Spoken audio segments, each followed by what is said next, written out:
The story of Cathie Wood. Prophet of disruption in an age of transformation. Cathie Wood was born on November 26, 1955, in Los Angeles, California, on Thanksgiving Day. Her parents, Gerald and Mary Duddy, were Irish immigrants who had crossed the Atlantic in pursuit of the American dream. Gerald served in the Irish Army before joining the United States Air Force, where he worked as a radar systems engineer. This highly technical role required understanding electromagnetic waves, signal processing, and cutting-edge military technology emerging from World War II's radar innovations. It was work that placed him at the intersection of physics, mathematics, and practical engineering, giving him a mindset focused on seeing patterns and connections that others missed. He would pass this way of thinking on to his eldest daughter, pushing her from an early age to think about connections between things, to look for patterns, and to understand how systems worked beneath the surface. Mary, Cathie's mother, provided balance and stability in the household, managing the family during an era when most married women with children didn't work outside the home. The family was Catholic, which would become foundational to Cathie's identity and worldview throughout her life. They lived in the Los Angeles area during the 1950s and 1960s, a time when the aerospace and defense industries were booming and the city was experiencing explosive growth. The population had more than doubled since 1940, and Los Angeles was becoming a center of technological innovation and reinvention. It was a city where the future seemed to be arriving faster than anywhere else in America, where aerospace engineers worked on projects that would take humans to the moon, and where the entertainment industry was creating visions of tomorrow that captured the national imagination. As the eldest child in the family, Cathie felt pressure from an early age to succeed, to prove herself, to be worthy of the sacrifices her immigrant parents had made. That pressure would drive her throughout her life but would also create a tendency toward overwork and a need for validation through achievement that would make her both extraordinarily successful and vulnerable to the emotional highs and lows of investment performance. Her father's engineering background left an indelible mark on how she thought about the world.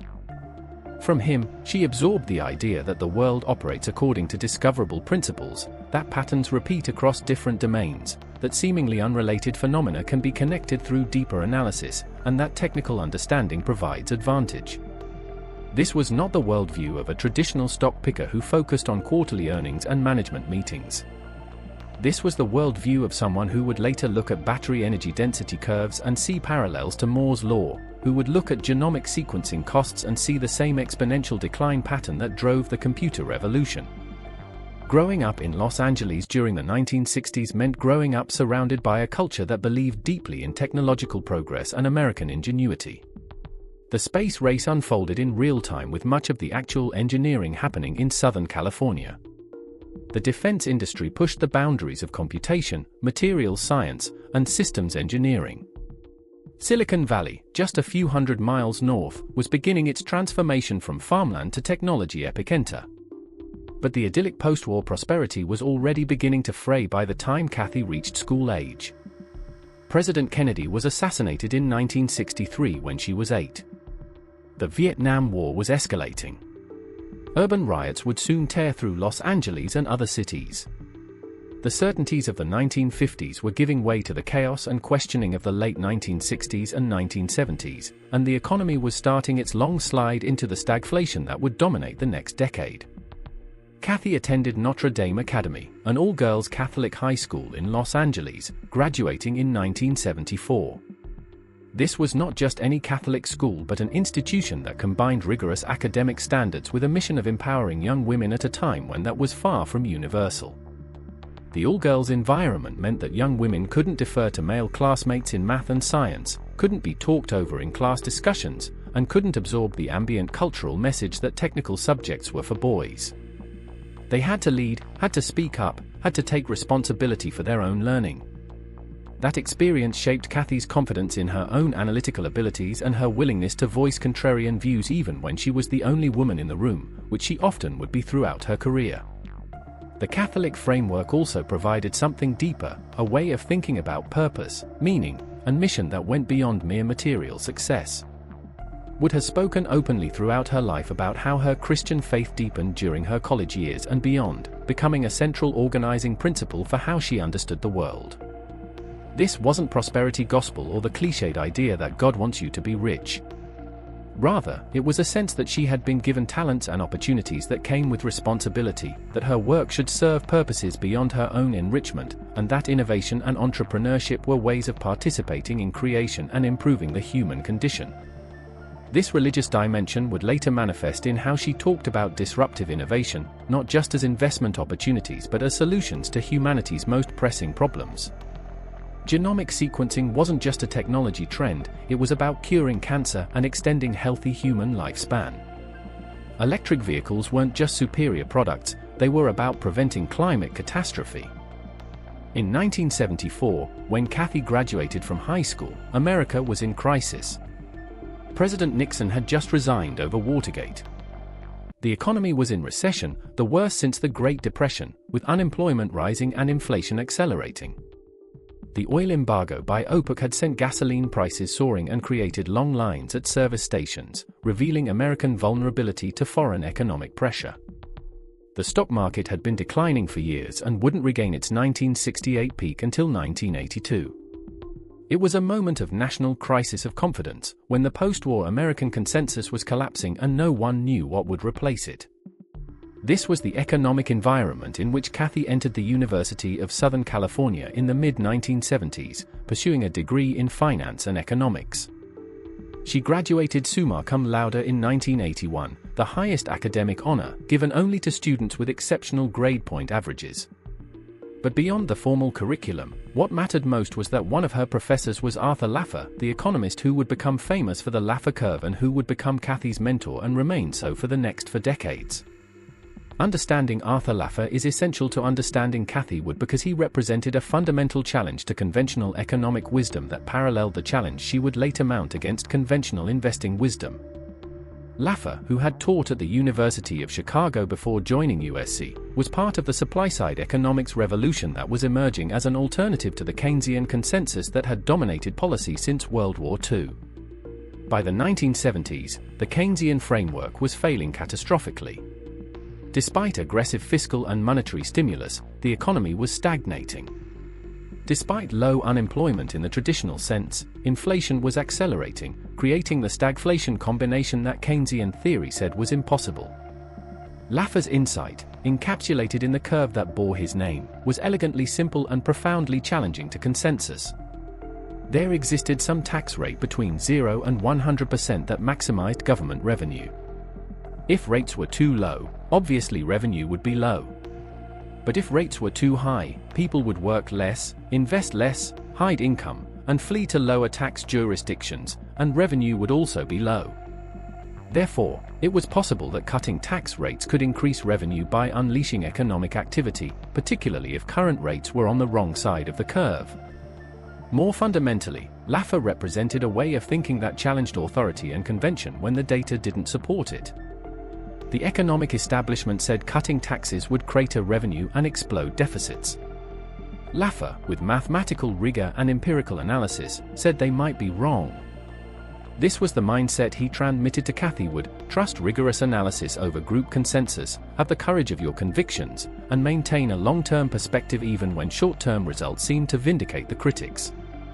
Through Laffer's recommendation in 1977, while she was still an undergraduate, Cathie got a job as an assistant economist at Capital Group, one of the world's oldest and most respected investment management organizations.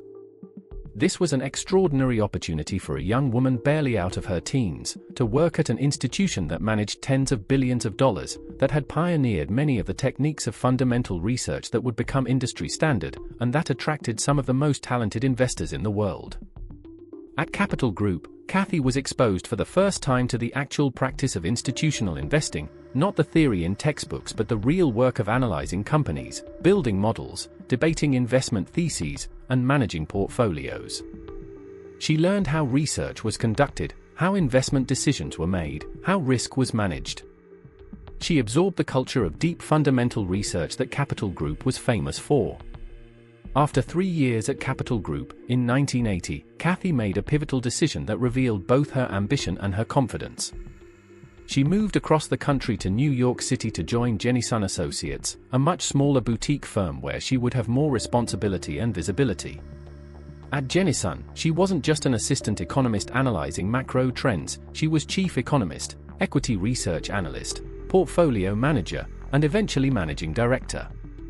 She was in the arena, making actual investment decisions that would determine whether capital grew or shrank, whether she was right or wrong, whether clients made money or lost it.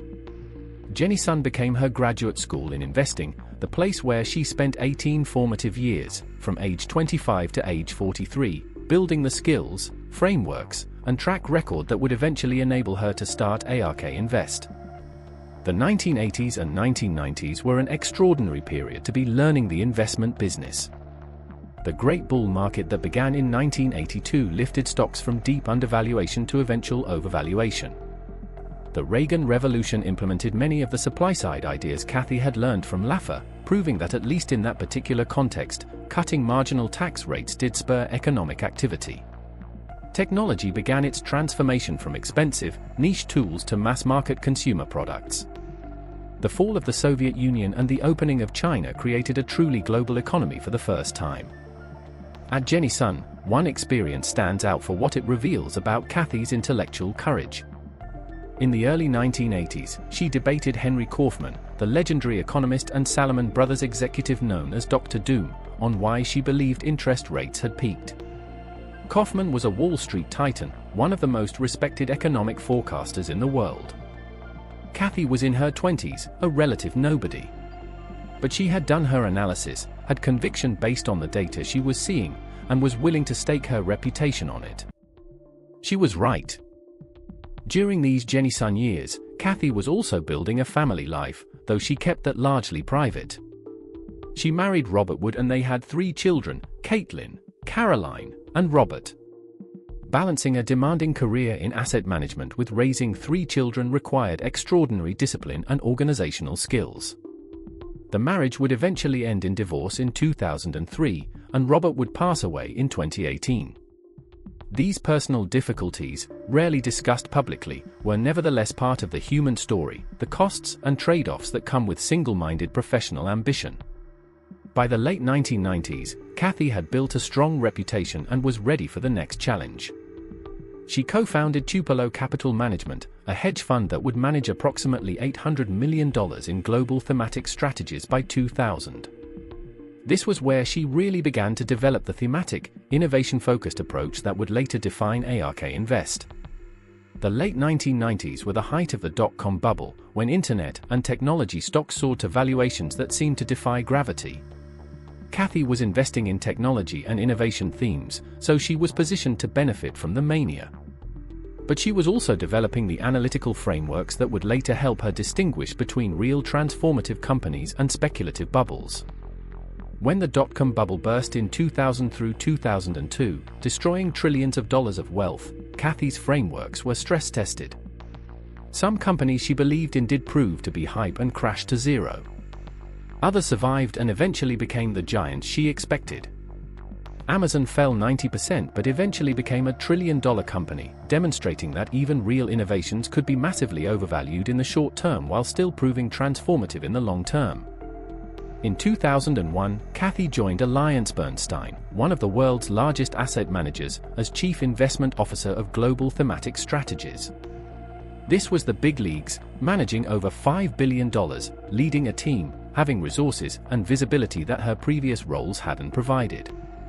For 12 years, from 2001 to 2013, she ran this strategy, further developing her approach to identifying and investing in disruptive innovation.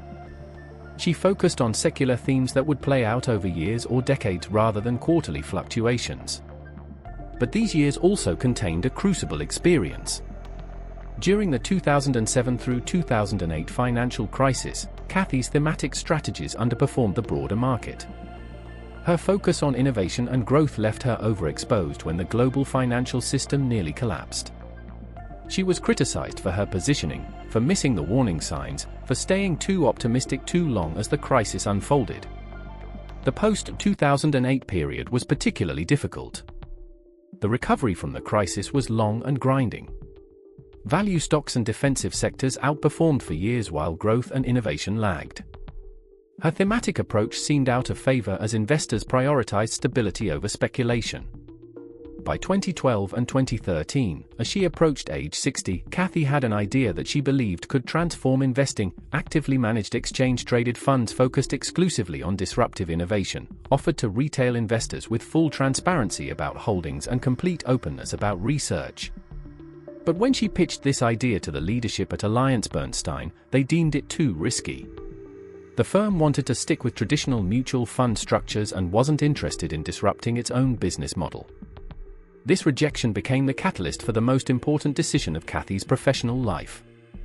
At age 59, she made the decision that separates entrepreneurs from employees. She left. She walked away from the security to start her own firm, to implement her vision herself, to bet everything on her conviction that her approach to identifying and investing in disruptive innovation was right, even though the previous decade had been difficult. In January 2014, Cathie registered ARK Investment Management LLC as an investment advisor with the Securities and Exchange Commission. She named it after the Ark of the Covenant, reflecting her Christian faith. She was reading the one-year Bible at the time, and the name resonated with her sense of mission. With her assistant from AllianceBernstein, a tiny team, and no guarantee of success, she launched a firm dedicated to a singular vision, making actively managed strategies focused on disruptive innovation accessible to all investors through the ETF structure, with radical transparency. The first years were lean. Assets were minimal. The infrastructure was bare bones. The investment world was skeptical.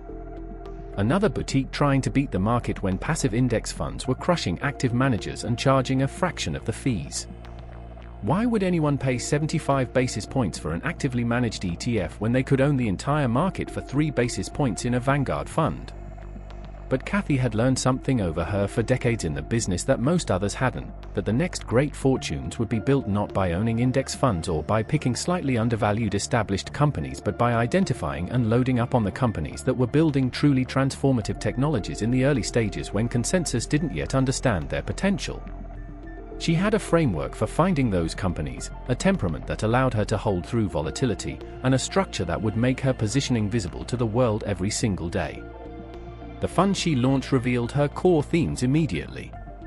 ARKK, the ARK Innovation ETF, was the flagship, designed to invest across all her innovation themes in companies benefiting from disruptive innovation. ARKQ focused on autonomous technology and robotics.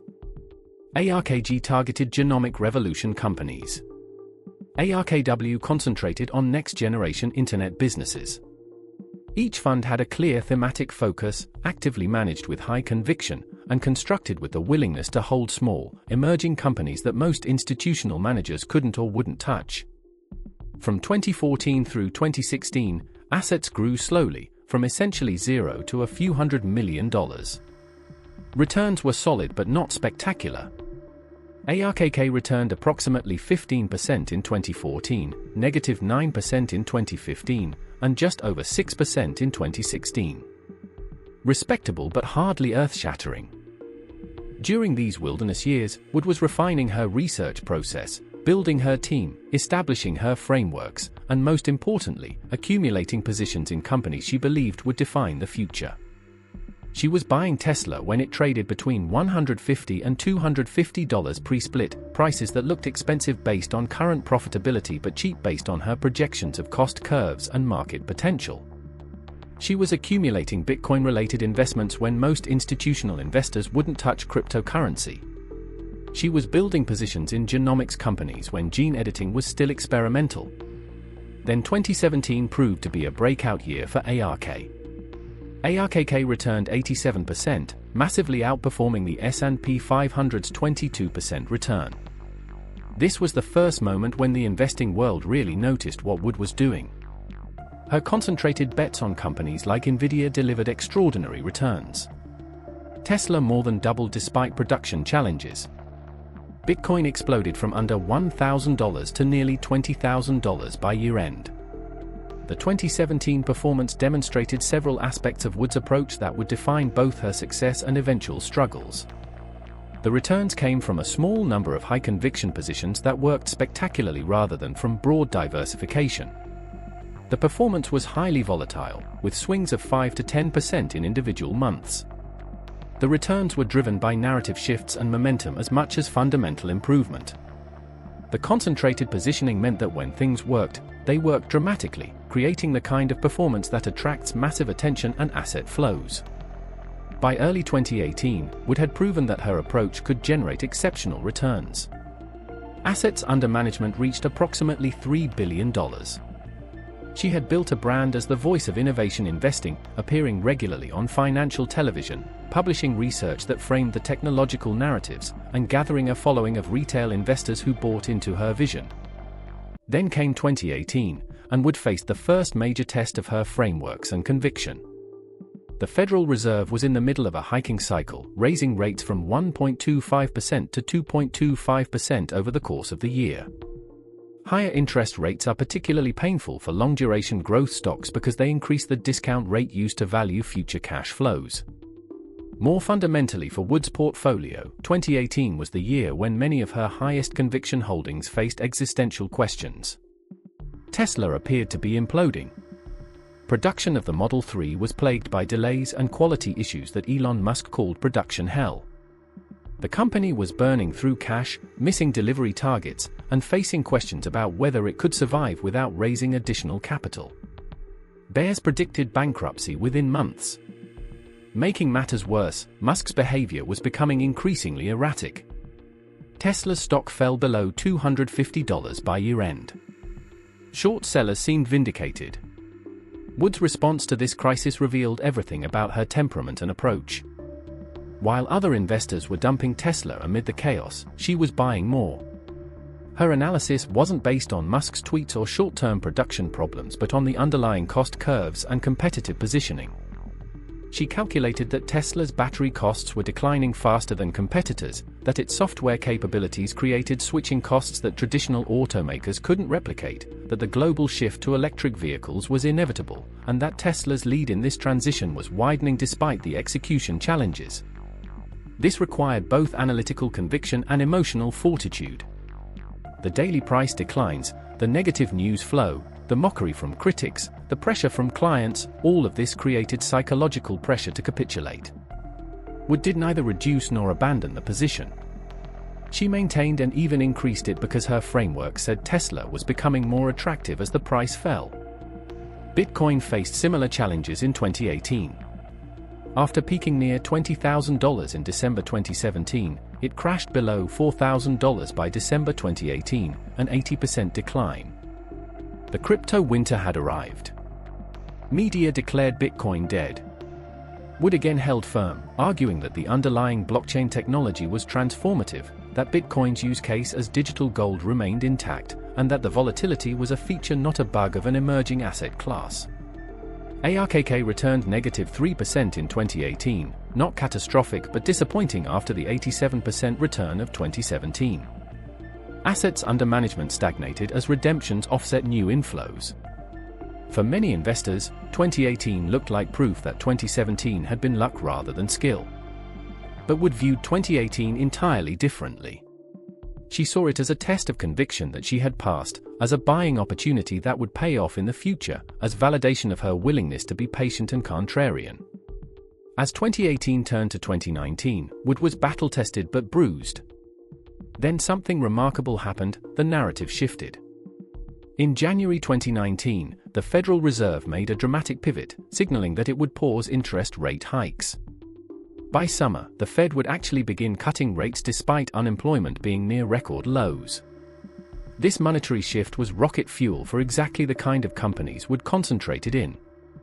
Lower interest rates meant that long-duration growth stocks became more valuable on a present value basis. The relative attractiveness of growth versus value shifted dramatically. Wood's frameworks, which had seemed quaint or reckless during 2018, suddenly looked prescient. Tesla proved to be the ultimate vindication.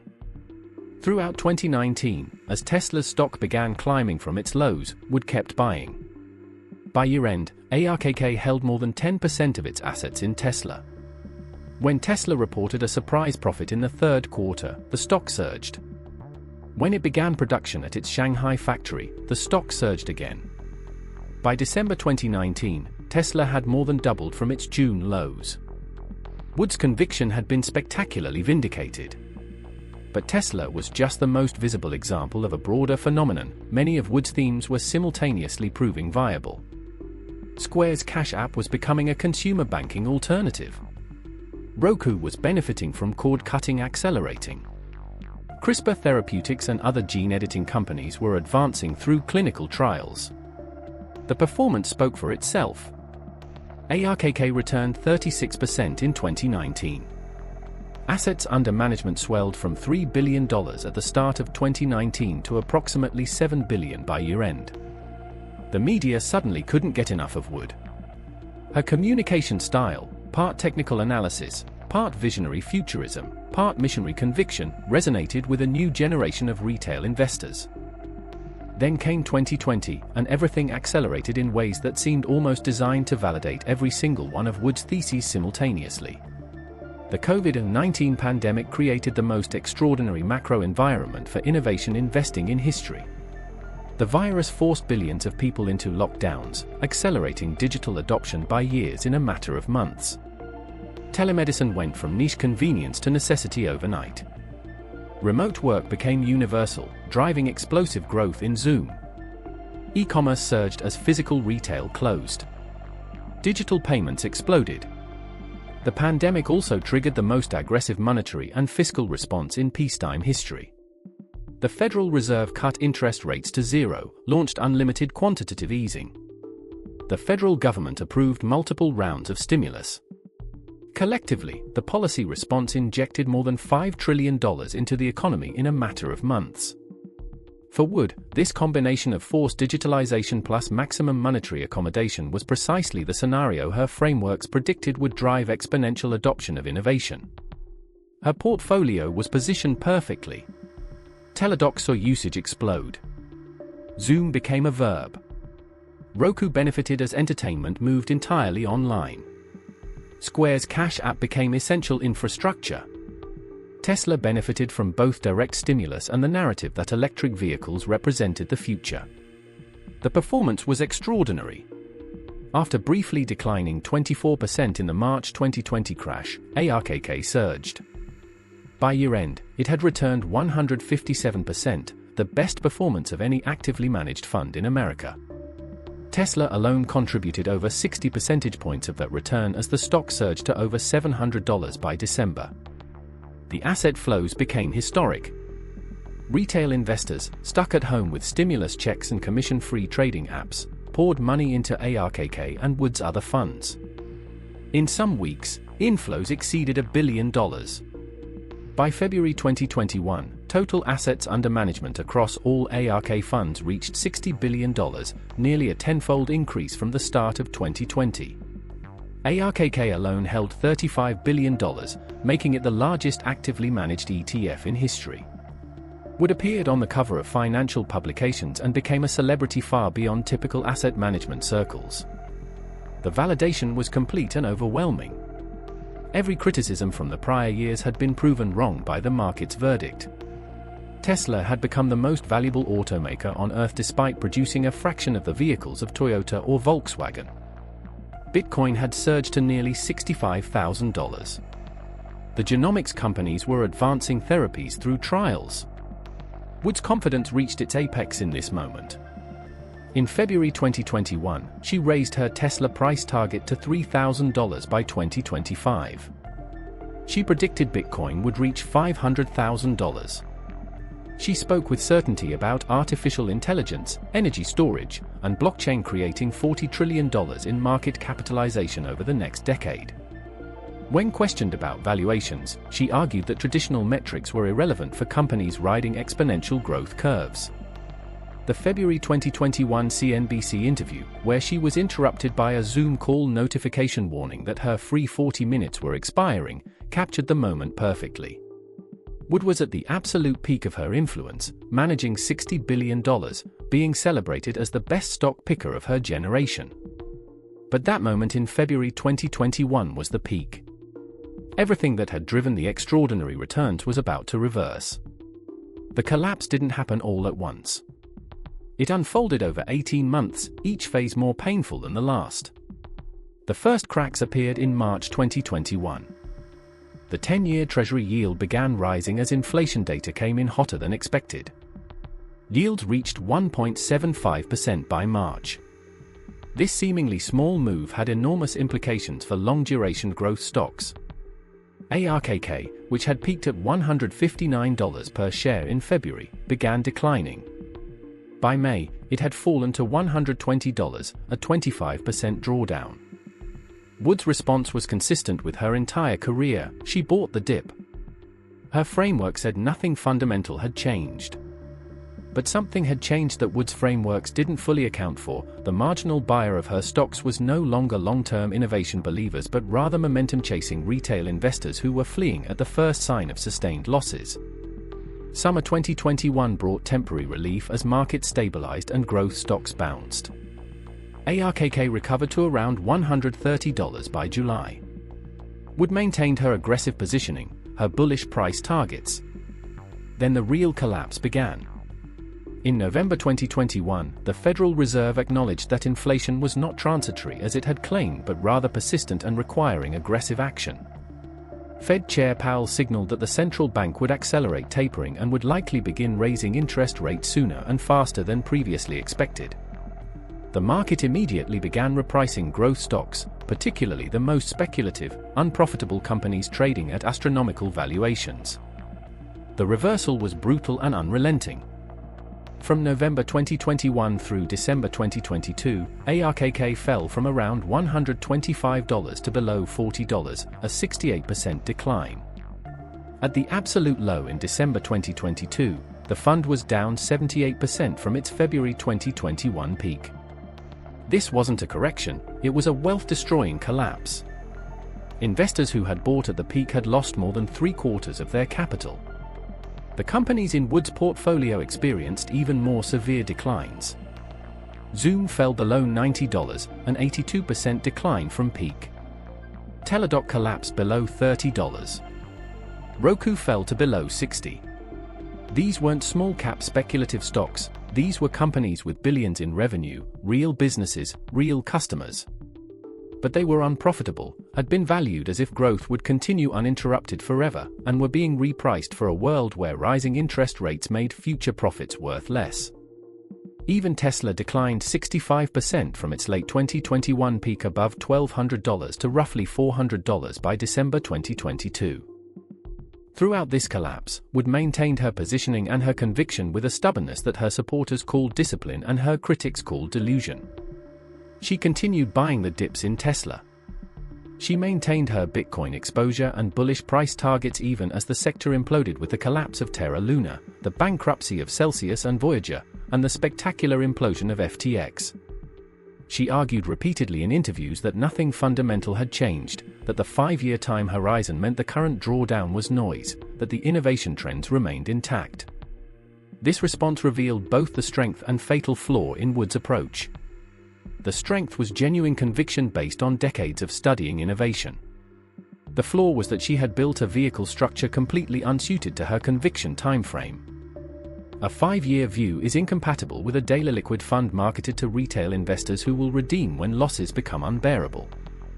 The redemptions accelerated through 2022 as performance deteriorated. Assets under management collapsed from $45 billion to below $15 billion as investors pulled capital. Each wave of redemptions forced Wood to sell positions into declining markets, often selling her best and most liquid holdings like Tesla while being stuck with smaller, less liquid positions that were falling even faster. The public criticism became savage. Michael Burry, famous for predicting the 2008 crisis, had shorted ARKK and publicly mocked Wood's conviction. Tuttle Capital launched SARK, an inverse ETF specifically designed to profit from ARKK's decline, and it became one of the best-performing funds of 2022. Financial media that had celebrated Wood in 2020 now questioned whether she had ever had real skill or had simply been lucky to be maximally exposed to speculative growth during a bubble. By late 2022, as the drawdown reached its nadir, Wood faced an existential question about her future in the investment business. Assets had collapsed to around $12 billion. Performance had been catastrophic. Her reputation had gone from celebrated visionary to cautionary tale. yet Wood maintained that she had been right about what mattered most, the direction of technological change. Electric vehicles were indeed taking market share, with global EV sales surging from 2% of auto sales in 2019 to 14% by 2023. Genomic medicine was advancing, with CRISPR therapies beginning to treat previously incurable diseases. Artificial intelligence was exploding, with large language models demonstrating capabilities that seemed like science fiction years earlier. Bitcoin survived the crypto winter. The companies she had identified were still building the future, it was just that the path was more volatile and the valuations had been more detached from reality than she had acknowledged. The 2023 recovery complicated the narrative further. As inflation began declining and the Fed signaled it was nearing the end of its hiking cycle, growth stocks bounced sharply. ARKK more than doubled from its December 2022 low, rising from below $40 to above $80 by mid-2024. Tesla surged back above $300. Bitcoin recovered to above $60,000. The partial recovery vindicated Wood's core argument that selling at the bottom had been the wrong decision, that the drawdown had been a buying opportunity. But the recovery couldn't undo the damage. Investors who had bought at the peak were still down 60% even after the bounce. The massive redemptions during the drawdown meant that most of the recovery gains accrued to new investors rather than those who had suffered through the collapse. Assets remained around $20 billion, a third of the peak. As of November 2025, at 69 years old, Cathie Wood remains CEO and CIO of ARK Invest, still appearing regularly in financial media, still publishing research about disruptive innovation, still maintaining conviction in the themes that defined her career.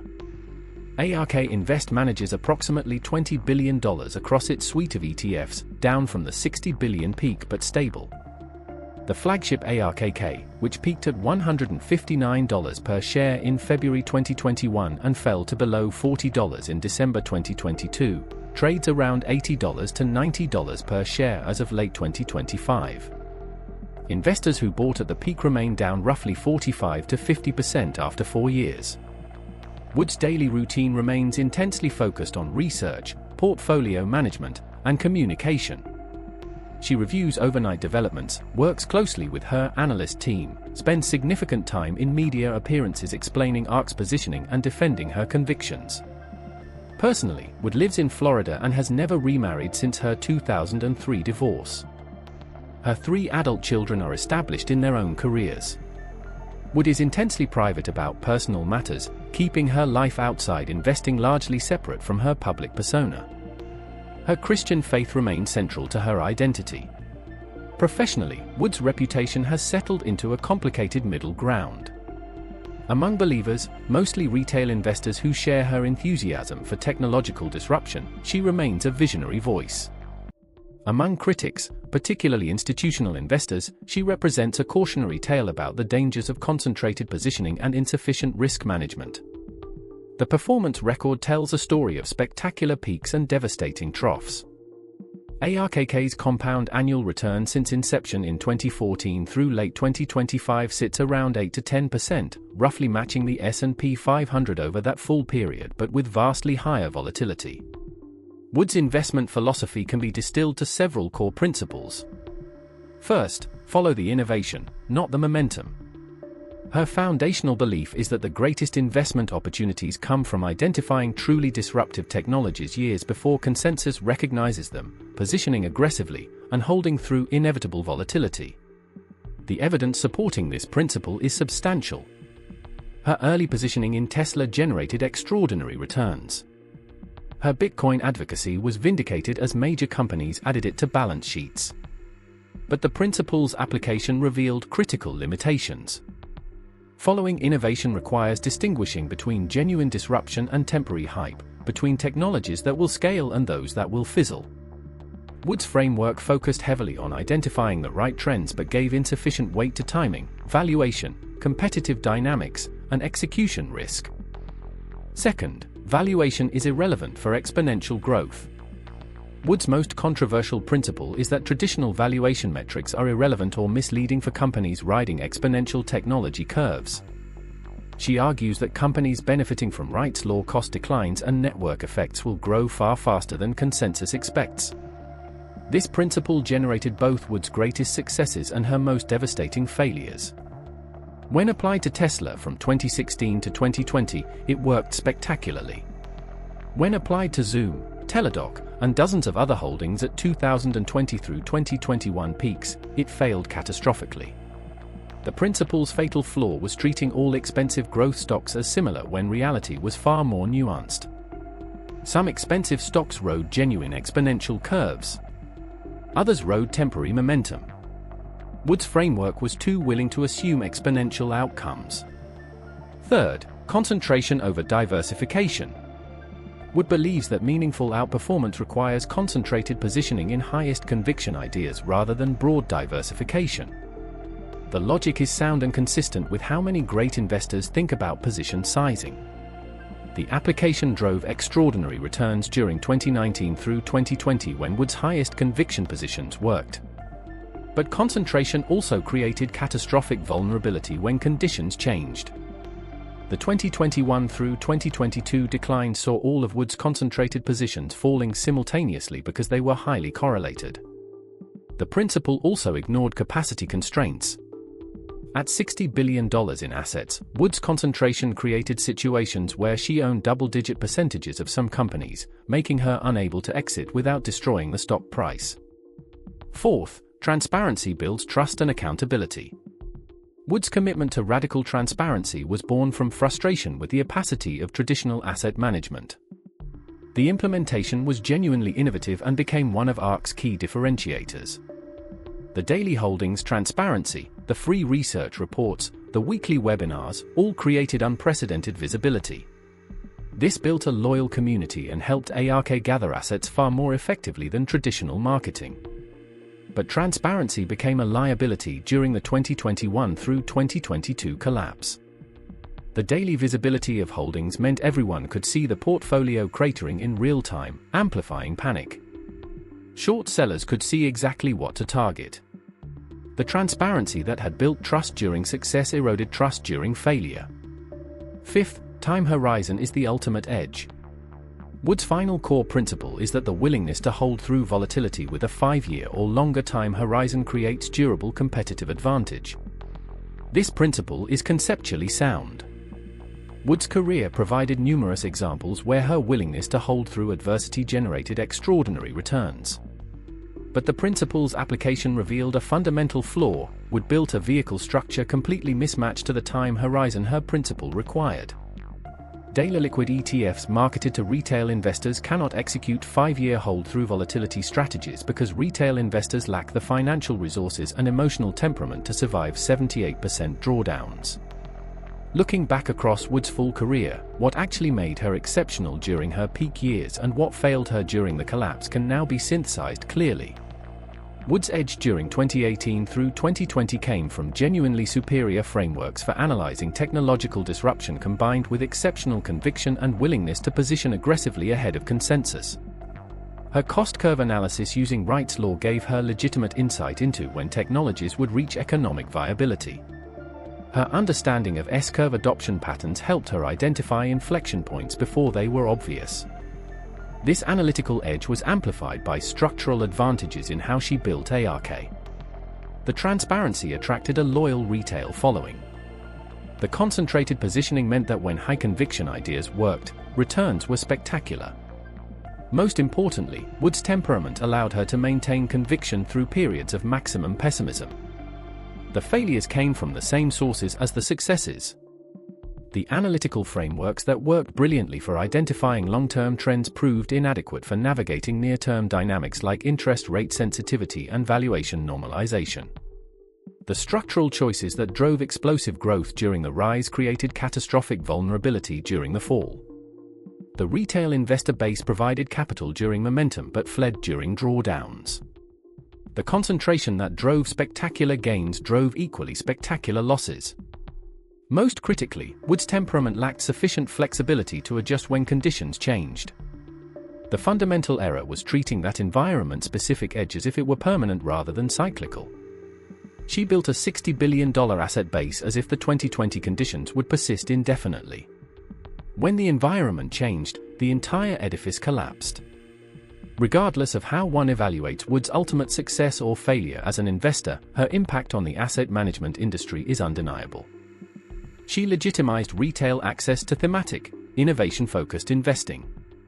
Previously, sophisticated strategies focused on disruptive innovation were available only to institutions or high-net-worth individuals. Wood made these strategies accessible through low-minimum, daily liquid ETFs. The radical transparency model raised the bar for how asset managers should communicate with investors. The thematic, multidisciplinary research approach influenced how many investors think about analyzing technological disruption. Her frameworks about cost curves, adoption patterns, and technological convergence became widely discussed. But Wood's rise and fall also caused significant harm. Billions of dollars in retail investor wealth were destroyed as people bought ARK funds at peak valuations based on Wood's aggressive price targets, then suffered through 70 to 80% drawdowns. The emphasis on ignoring valuation and holding through any volatility with 5-year conviction, while theoretically sound, proved disastrous for real people with real financial constraints. Most troubling was how Wood's celebrity influenced younger, less experienced investors entering markets for the first time during 2020 through 2021. These investors piled into ARK funds, creating their first investing experience around strategies that required sophisticated risk management they didn't possess. The scarring effect of watching portfolios fall 70% may keep an entire cohort out of equity markets for years. The ARK experience taught the asset management industry several critical lessons. Vehicle structure must match investment time horizon. Transparency can amplify both success and failure. Concentrated positioning in correlated assets creates fragility.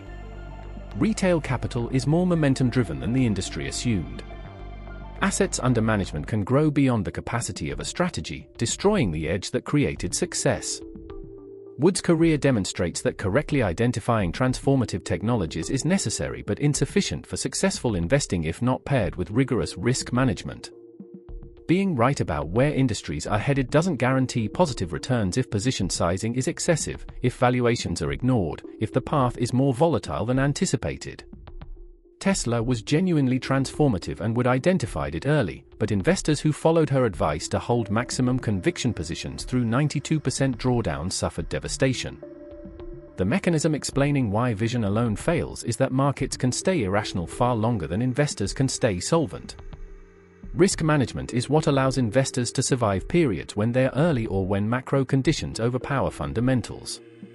Wood's frameworks captured direction but systematically underweighted the risks along the journey.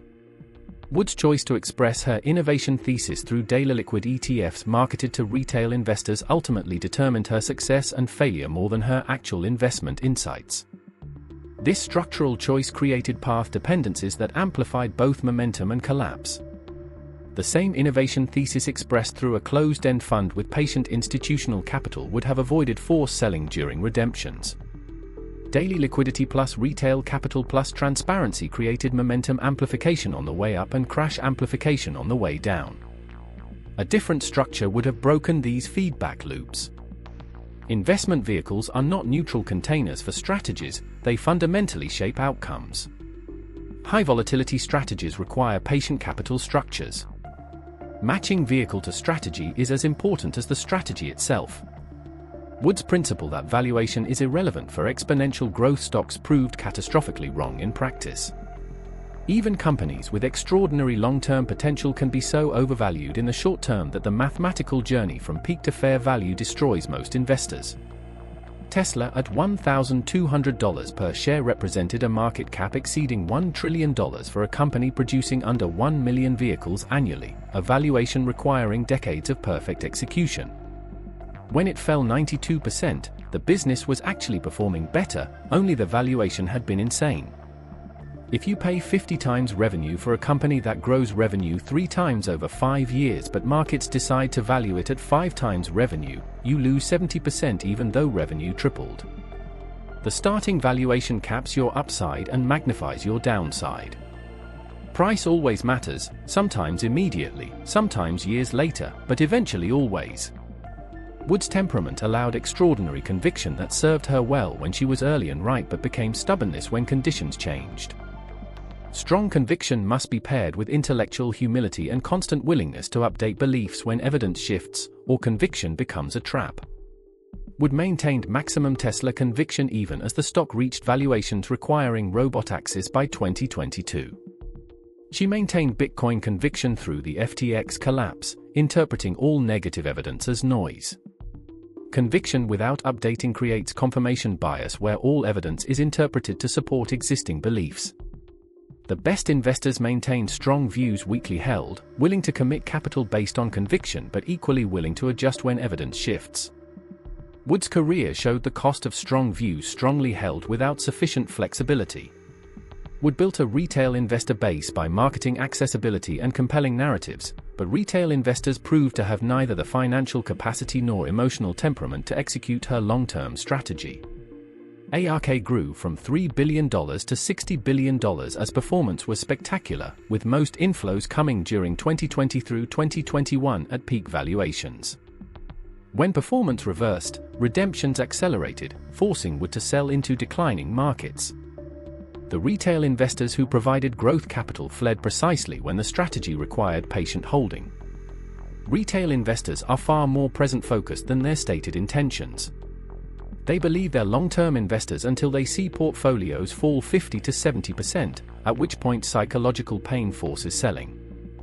They lack the financial resources to dollar-cost average through years of drawdowns. If your approach requires holding through 70% drawdowns, you need institutional capital or closed-end structures that prevent redemptions.